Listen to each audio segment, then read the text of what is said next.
Hi students. आज मैं आपको ये बताने जा रहा हूँ कि आपका सीए इंटरमीडिएट की एग्ज़ाम कंप्लीट हो गई है या ओल्ड स्कीम में सी आई पी सी की एग्ज़ाम कंप्लीट हो गई है, तो उसके बाद क्या किया जाए।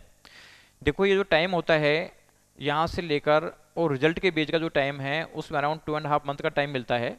तो इस टाइम का यूटिलाइजेशन करना बहुत ज़रूरी है। इस टाइम को अगर आप ढंग से यूटिलाइज कर दोगे तो आपको काफ़ी बेनिफिट होगा। तो देखो, एग्जाम देने के बाद में आपकी क्या क्या पोजीशन हो सकती है। आपकी पोजीशन ये हो सकती है कि आपकी बोथ ग्रुप के पेपर अच्छे हुए हैं और पास होने की पूरी संभावना है। तो ऐसा अगर केस है तो ये बहुत अच्छी बात है।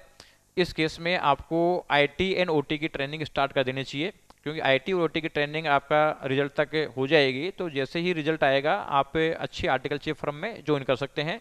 उस समय फिर आईटी ओटी के लिए आपको टाइम वेस्ट करने की रिक्वायरमेंट नहीं आएगी। अगर मान लीजिए आपका पेपर ए ग्रुप का ठीक हुआ है, जैसे फर्स्ट ग्रुप का ठीक हो गया या सेकंड ग्रुप का, एक ग्रुप का ठीक हो गया, तो ए ग्रुप का पेपर ठीक हो गया और एक में थोड़ा डाउट है, तो जिस ग्रुप में थोड़ा डाउट है उसकी प्रिपरेशन आपको स्टार्ट अभी से कर देनी है। आपको रिजल्ट का वेट नहीं करना, क्योंकि ये टाइम ऐसा होता है कि ये टाइम वेस्ट चला जाएगा। और जब रिजल्ट आएगा और उस समय अगर पास नहीं हुआ वो ग्रुप तो बाकी रिमेनिंग टाइम आपको मिलेगा 3 महीना, और 3 महीने का टाइम फिर रिविजन करने के लिए कम पड़ता है। इसलिए पढ़ी हुई चीज़ कभी वेस्टेज नहीं जाती है। पास हो गए, मान लो डाउट है, पास हो गए तो बहुत अच्छा है, लेकिन नहीं हो पाएगा तो ये मान लो कि फिर नेक्स्ट अटेम्प्ट भी खराब होने की पूरी संभावना रहती है, क्योंकि टाइम नहीं मिलता। और ये एक ट्रैप है जिसमें स्टूडेंट फंस जाता है, क्योंकि वो 3 महीने तो वेट करता है। 3 महीने वेट करने के बाद अगर उसका रिजल्ट नेगेटिव आता है तो फिर बाद में वो नर्वस हो जाता है, और उसको रिमेनिंग 3 मंथ्स में फिर वो दोबारा रिवाइज करने की कोशिश करता है, तो वो पूरा हो नहीं पाता।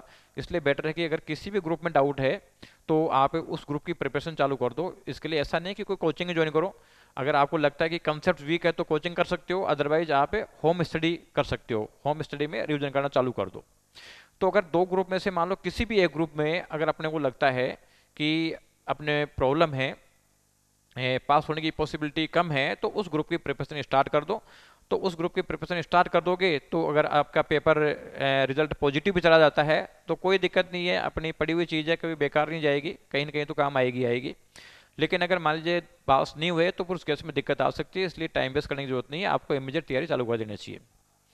एक पोजीशन ये भी हो सकती है कि आपने ए ग्रुप का पेपर दिया है, तो अगर ए ग्रुप का पेपर दिया है तो आपको विदाउट डिले आपको तुरंत चालू कर देना चाहिए, क्योंकि वेट करोगे तो उस केस में दिक्कत आएगी।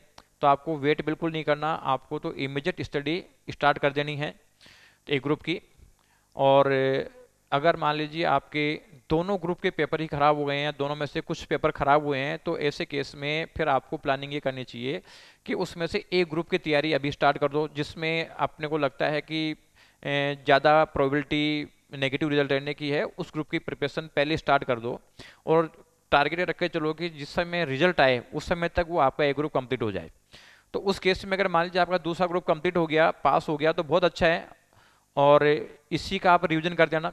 और अपने को लगता है कि नहीं, उस समय अगर मान लीजिए एक ग्रुप रह गया, दूसरा ग्रुप, तो एक ग्रुप तो आपका रेडी हो ही गया रिजल्ट तक, फिर उस समय दूसरे ग्रुप की तैयारी चालू कर दो। उस समय दूसरा ग्रुप की तैयारी चालू हो जाएगी तो वो भी अराउंड एग्जाम के 1 महीने पहले तक वो ग्रुप भी कंप्लीट हो जाएगा।